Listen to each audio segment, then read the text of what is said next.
નમસ્કાર કલમ યુદ્ધ સમાચારની સાથે હું છું આપની સાથે પાયલ બામભણિયા। તો જોઈએ આજના મહત્વના સમાચારમાં।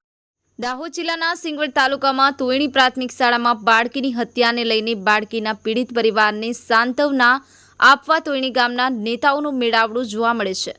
ત્યારે આજે ગુજરાત સરકારના શિક્ષણ મંત્રી કુબેર ડિંડોર અને દાહોદ સાંસદ જસવંતસિંહ ભાભોર અને લીમડાના ધારાસભ્ય શૈલેષભાઈ ભાભોર દ્વારા બાળકીના પીડિત પરિવારની મુલાકાત લીધી હતી।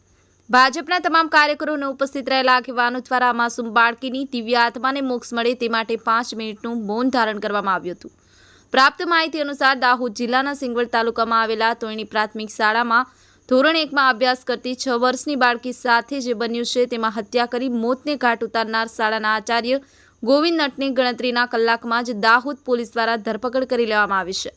વિવિધ પાર્ટીના નેતાઓ બાળકીના પીડિત પરિવારને સાંત્વના પાઠવવા માટે પહોંચ્યા હતા। મોટી સંખ્યામાં ભારતીય જનતા પાર્ટીના હોદ્દેદારો અને કાર્યકરો પણ જોડાયા હતા। બાળકીના પીડિત પરિવારને દિલાસો આપ્યો હતો। સંવાદદાતા જસુભાઈ ગણાવા સાથે ચેતનાબેન ગણાવા, કલમ યુદ્ધ સમાચાર, દાહોદ।